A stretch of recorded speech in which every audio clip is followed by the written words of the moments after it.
¿Alguna vez has amado a alguien que no podías amar? Así comienza nuestro relato de hoy. Una historia de pasión prohibida, secretos que queman de la penumbra y un amor tan intenso que desafió todas las convenciones. En una mansión aislada, donde el tiempo parecía haberse detenido, dos mujeres se encontraron. Una atrapada en un matrimonio por apariencias, la otra llegada con lo opuesto, buscando un futuro. Juntas descubrirán que el corazón no entiende de reglas y que a veces el riesgo de perderlo todo es el precio por encontrar tu verdadero destino. Una historia conmovedora, llena de susurros, miradas que delatan y un beso que lo cambió todo. Si te gusta este tipo de contenido, no te olvides de suscribirte a nuestro canal Relatos Íntimos. Publicamos videos todos los días. Dale like a este video si te gusta la historia y déjanos en los comentarios de dónde eres y a qué hora nos escuchas. Recuerdo a la perfección el olor a madera añeja y rosas mustias cuando crucé por primera vez el umbral de la casona. Era un día plomizo de marzo y yo llegaba con mi maleta gastada, cargando todas mis esperanzas. Tenía 23 años y necesitaba ese trabajo más de lo que estaba dispuesta a reconocer. Mi madre había fallecido el invierno anterior, dejándome sola con deudas que no podría pagar en toda una vida trabajando en el mercado. La casona, El Pinar, se erguía imponente, con sus muros color ocre y sus ventanas que parecían observarme con recelo. Fue en ese momento cuando la vi por primera vez. Doña Alba bajaba la escalera con una elegancia que me dejó sin aliento. Llevaba un vestido color verde oscuro que resaltaba su figura esbelta y su cabello negro, recogido en un moño perfecto, dejaba al descubierto un cuello largo y pálido. Debía rondar los 40 años, pero había algo atemporal en ella, como si perteneciera a otra era. Sus ojos grises me escudriñaron de arriba abajo con una expresión inescrutable, ni fría ni cálida, simplemente distante. «Tú debes ser Marina», dijo con una voz suave pero firme. No era una pregunta. Esperaba a alguien mayor. Me sentí diminuta bajo su mirada, consciente de mis ropas modestas y mis manos ásperas de tanto trabajar. «Sí, señora. Soy Marina Soto. Le juro que soy muy trabajadora». Ella asintió levemente sin sonreír. «Eso espero. Esta casa necesita a alguien que la cuide con dedicación. Mi esposo está en la capital la mayor parte del tiempo, así que seremos principalmente tú y yo». Hizo una pausa y, por un instante, creí ver algo semejante a la soledad cruzar por sus ojos. «Carmen te enseñará tu cuarto y tus tareas». Y así empezó todo. En ese instante en que nuestras miradas se encontraron por primera vez, sin saber que ese encuentro alteraría nuestras vidas para siempre. Las primeras semanas en la casona transcurrieron en un silencio casi sepulcral. Carmen, la cocinera que llevaba 30 años al servicio de la familia, me enseñó las rutinas con paciencia maternal: levantarse al alba, preparar el desayuno de la señora, limpiar los pasillos interminables, ordenar las habitaciones que nadie ocupaba, regar el jardín que se resistía a florecer por completo. Don Simón, el esposo de doña Alba, aparecía apenas los fines de semana, siempre con semblante cansado y una copa de coñac en la mano.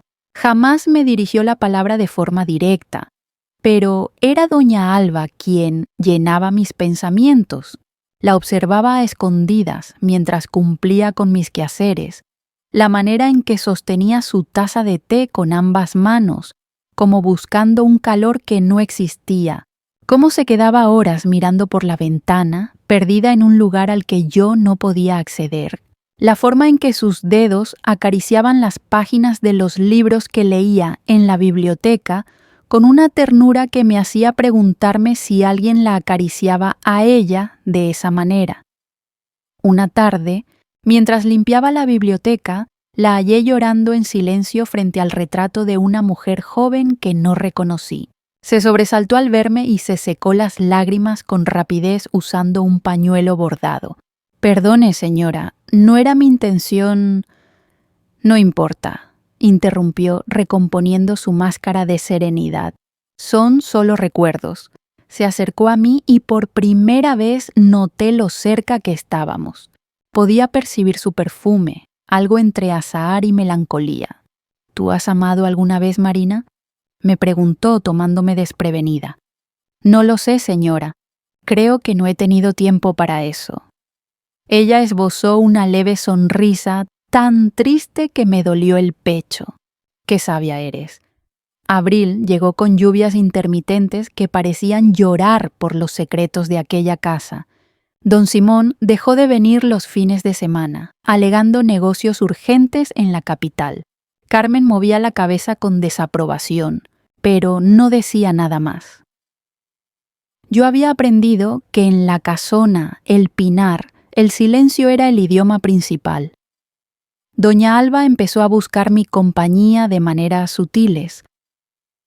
Me pedía que tomara el té con ella por las tardes, que le leyera en voz alta cuando sus ojos se fatigaban, que la acompañara en sus paseos por el jardín. Al principio me sentía incómoda, fuera de lugar. Yo era la empleada, ella la patrona, pero había algo en su mirada que borraba esas distinciones, algo que me hacía sentir vista de un modo en que nadie me había mirado antes. Una tarde, mientras le leía un poema de Alejandra Pizarnik, noté que no prestaba atención a las palabras. Me observaba fijamente con una intensidad que hizo que mi voz vacilara. Dejé de leer. «¿Pasa algo malo, señora?» «Tienes una voz preciosa», dijo suavemente. «¿Alguien te lo había dicho antes?» Negué con la cabeza, sintiendo que el calor me subía por el cuello. «Nadie, señora». «Alba», corrigió. «Cuando estamos solas, puedes llamarme Alba». Pronunciar ese nombre en mis labios se sintió prohibido, íntimo, peligroso, pero lo dije como una plegaria. «¿Alba?» Vi como algo se resquebrajaba en sus ojos, un muro que había mantenido en pie durante años. Se levantó de golpe y salió de la habitación sin decir palabra, dejándome con el corazón acelerado y preguntas que no me atrevía a formular. Esa noche, acostada en mi pequeña habitación, no pude conciliar el sueño. Por primera vez en mi vida, entendí lo que era anhelar algo que no debía, desear una mirada que no me pertenecía. Los días siguientes fueron una tortura exquisita. Alba, porque ya no podía pensar en ella como doña Alba, parecía evitarme, pero al mismo tiempo buscaba excusas para estar cerca. Un roce accidental de manos al pasar el azúcar, una mirada prolongada al otro lado de la sala, un suspiro que sonaba a lamento contenido. Carmen había notado algo. Lo veía en sus ojos recelosos, pero no decía nada. El personal de la casona vivía bajo un código no escrito: no ver, no hablar, no juzgar, o al menos no en voz alta. Una mañana, mientras ordenaba el dormitorio de Alba, encontré una carta a medio escribir sobre su escritorio. No quise leerla, pero mis ojos captaron algunas palabras antes de que pudiera detenerme. Ya no puedo seguir fingiendo que mi corazón no siente lo que siente. Esta soledad me consume. Necesito. El sonido de la puerta me hizo dar un brinco. Alba entró, aún con su bata de seda y el cabello suelto ondeando sobre sus hombros. Nunca la había visto tan vulnerable, tan real. «Marina», susurró, y había algo distinto en su voz, algo quebrado y desesperado. «Necesito que seas sincera conmigo. ¿Qué sientes cuando me miras?» Mi corazón latía tan fuerte que estaba segura de que podía oírlo. Podía mentir, debía mentir, pero la verdad brotó de mis labios como si tuviera vida propia. Siento que me ahogo y respiro al mismo tiempo. Se acercó a mí lentamente, como si yo fuera un animal asustadizo que pudiera huir en cualquier momento. Su mano se alzó temblando y acarició mi mejilla con una ternura que me hizo cerrar los ojos. «Yo también», confesó. «Dios mío, yo también». Sus dedos trazaron la línea de mi mandíbula, bajaron por mi cuello y sentí que todo mi cuerpo se encendía con ese simple contacto. Esa tarde llovió como si el cielo quisiera limpiar todos los pecados del mundo. Alba y yo no hablamos más sobre lo sucedido en su habitación, pero algo había cambiado de forma irrevocable entre nosotras. El aire se sentía eléctrico cada vez que estábamos en la misma estancia. Don Simón llamó para avisar que no vendría en semanas. Tenía asuntos importantes que atender. Alba colgó el teléfono con una expresión entre el alivio y la resignación que no supe descifrar. «Mi matrimonio terminó hace años», me dijo de pronto durante una cena incómodamente silenciosa. «Solo que ninguno de los dos ha tenido el valor de admitirlo oficialmente. Simón tiene su vida en la capital y yo tengo esta jaula dorada. ¿Por qué se queda?», me atreví a preguntar. «Por miedo», respondió con una honestidad brutal. «Miedo a la soledad, miedo al qué dirán. Miedo a admitir que nunca amé a mi esposo de la manera en que se supone que una debe amar». Me miró directamente a los ojos. «Miedo a admitir lo que realmente soy». Mi respiración se detuvo. «¿Y qué es usted, Alba? Una mujer que ha amado a otras mujeres toda su vida», dijo con la voz quebrantada. «Una mujer que se casó para complacer a su familia, para encajar en un mundo que no tiene espacio para gente como yo, como nosotras». Sus palabras cayeron entre nosotras como piedras en un estanque, creando ondas que lo transformarían todo. «¿Cómo sabe que yo...?» «Lo veo en tus ojos, Marina. La forma en que me miras es idéntica a la forma en que yo te miro a ti». La tormenta arreció afuera. Los truenos retumbaban como tambores de guerra. Me levanté de la mesa temblando, no de frío, sino de algo mucho más profundo y aterrador. «Tengo miedo», confesé. «Yo también», dijo Alba acercándose. «Pero me da más miedo seguir viviendo una mentira». La lluvia azotaba los cristales con furia esa noche. Carmen se había retirado temprano a su cuarto y la casa estaba sumida en una quietud tensa, expectante. Alba y yo permanecimos en el salón, fingiendo leer, pero las palabras de las páginas carecían de sentido. El espacio entre nosotras estaba cargado de todo lo que no nos atrevíamos a decir. «Ven aquí», dijo al final. Su voz era apenas un susurro. «Por favor». Me acerqué como en trance. Mis piernas se movieron por propia voluntad. Cuando estuve frente a ella, Alba tomó mis manos entre las suyas. Estaban frías y levemente temblorosas. «Tienes que entender algo, Marina. Si cruzamos esta línea, no habrá marcha atrás. Este pueblo, esta gente, nos destruirán si lo descubren. ¿Estás dispuesta a cargar con ese beso?». Debí haber dicho que no. Debí haberme alejado, haber preservado mi trabajo, mi reputación, mi vida sencilla. Pero en ese instante, mirando sus ojos grises llenos de anhelo y temor, supe que yo había cruzado esa línea hacía mucho tiempo, desde el primer día que la vi descender aquella escalera. «No me importa». Mentí. Sí me importaba, me aterraba, pero ella me importaba más. Alba emitió un sonido entre risa y sollozo. «No entiendes lo que estás haciendo». Y entonces me besó.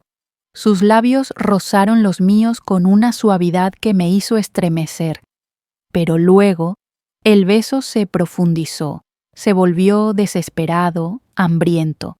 Era mi primer beso con una mujer, mi primer beso de verdad. Y sentí que todo mi mundo se reordenaba en torno a ese momento. Sus manos se enredaron en mi cabello.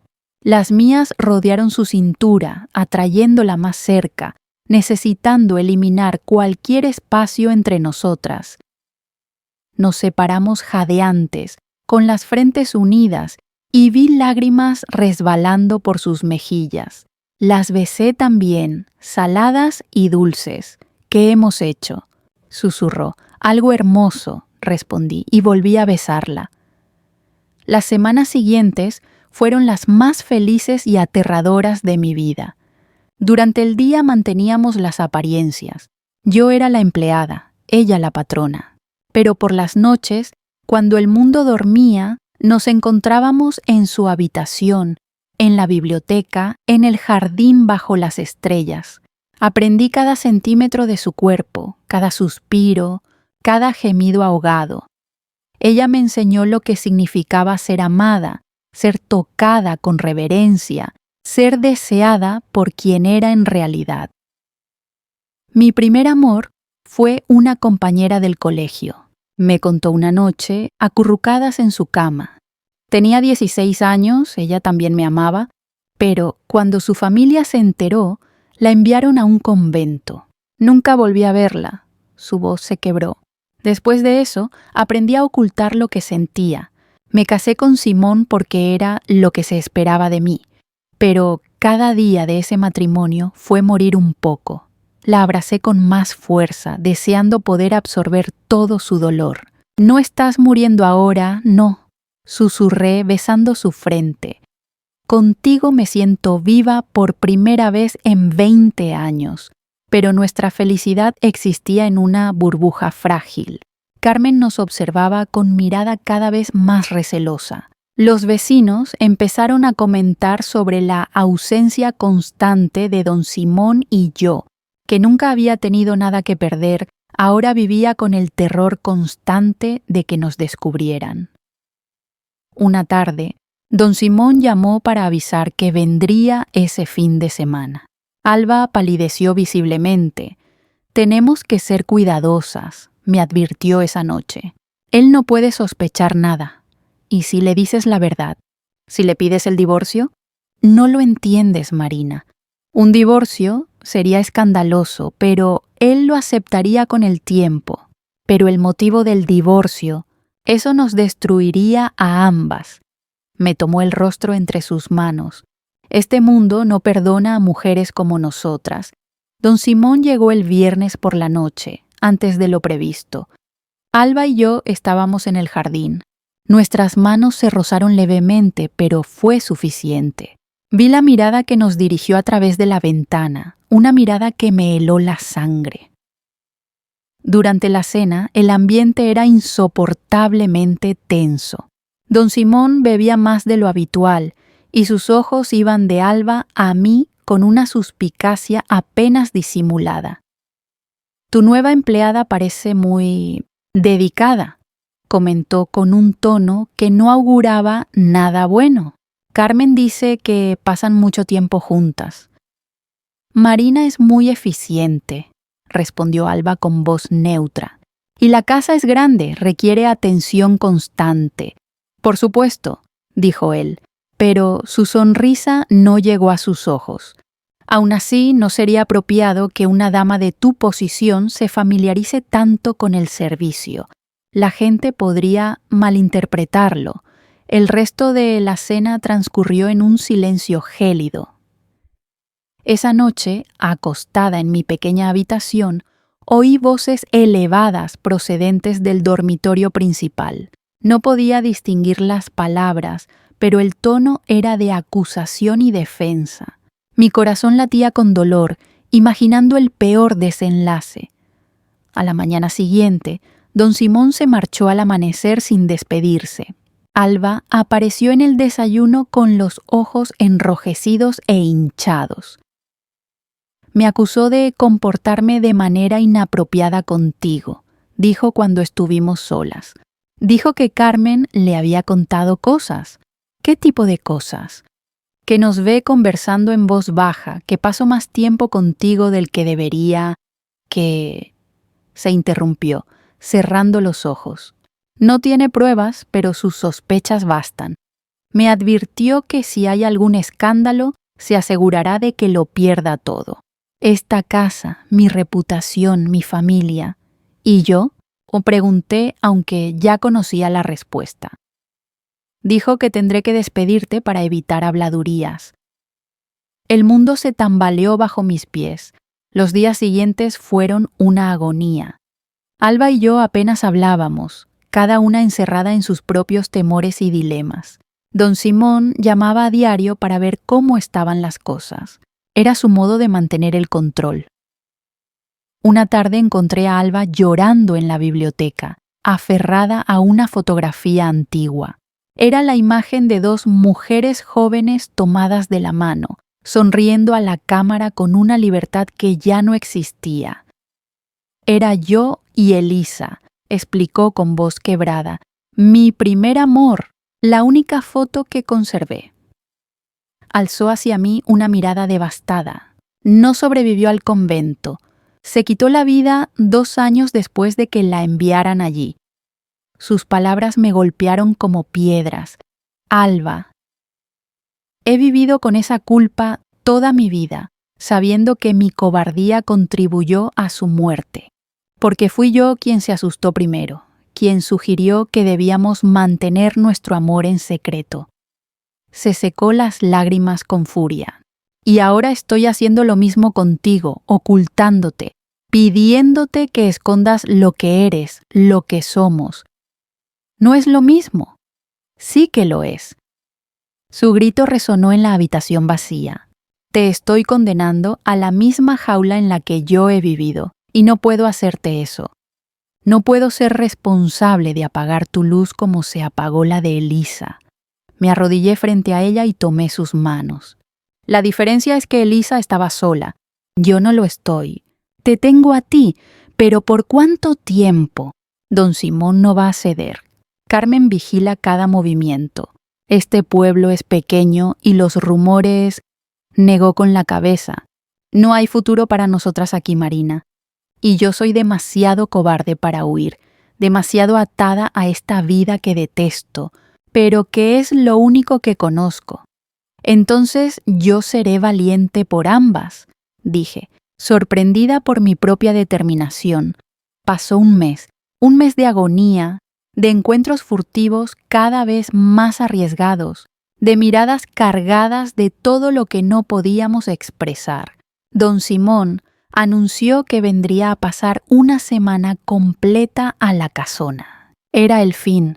Ambas lo sabíamos. La noche anterior a su llegada volvió a llover. Alba vino a mi habitación, algo que nunca había hecho antes, empapada y tiritando. Se veía destrozada, pero también resuelta. Voy a pedirle el divorcio, anunció sin preámbulos. Y voy a vender la casona. ¿Qué? Alba, no puedes... Puedo y lo haré. He pasado 20 años viviendo una mentira, sacrificando quién soy por guardar las apariencias. 23 años contando desde Elisa. Me tomó el rostro entre sus manos con una ferocidad que nunca antes había visto en ella. No voy a sacrificarte a ti también. No permitiré que este mundo te destruya como me destruyó a mí, como destruyó a Elisa. ¿Y qué haremos? ¿A dónde iremos? A la capital. Es enorme, anónima. Podemos ser invisibles allí, vivir nuestra vida sin que nadie nos conozca. Besó mis lágrimas. No será fácil, Marina. Seremos pobres. Tendrás que enseñarme a vivir sin dinero, sin privilegios. La gente nos juzgará igual, pero estaremos juntas. Y eso es más de lo que he tenido en toda mi vida. La besé entonces con toda la fuerza de mi amor, mi miedo, mi esperanza. Afuera, la lluvia seguía cayendo, lavando el pasado, prometiendo un futuro incierto, pero nuestro. Don Simón llegó al día siguiente y se encontró con una Alba irreconocible, erguida, decidida, inquebrantable. Cuando ella pronunció la palabra divorcio, él primero se rió, luego se enfureció, finalmente suplicó. Pero Alba ya no era la mujer de antes. El amor me había cambiado a mí, y yo la había cambiado a ella. Abandonamos la casona El Pinar una mañana gris de julio con 2 maletas y un futuro incierto. Carmen lloró al despedirnos, susurrando una bendición que nunca esperé recibir. El pueblo murmuró, por supuesto. Algunos dijeron que Alba se había vuelto loca, otros que yo la había hechizado. Dejamos que hablaran, porque al fin habíamos aprendido la verdad más importante, que el amor verdadero, aquel que te salva, te destruye y te reconstruye, vale cualquier precio, incluso el precio de perderlo todo para ganarte a ti misma. Hoy, 5 años después, vivimos en un pequeño apartamento en un barrio céntrico. Alba imparte clases de literatura. Yo trabajo en una librería. No es la vida que ella conocía, pero es la vida que elegimos. Y cada noche, cuando nos acostamos juntas sin miedos ni secretos, recordamos aquella primera vez bajo la lluvia, cuando un susurro y un beso transformaron nuestras vidas para siempre, porque a veces comprender exactamente lo que estás haciendo es menos importante que tener el valor de hacerlo de todas formas. Muchas gracias por escuchar hasta aquí. Si te gusta este tipo de contenido, no olvides suscribirte a nuestro canal Relatos Íntimos. Publicamos videos todos los días. Dale like a este video si te gusta la historia y déjanos en los comentarios de dónde eres y a qué hora nos escuchas.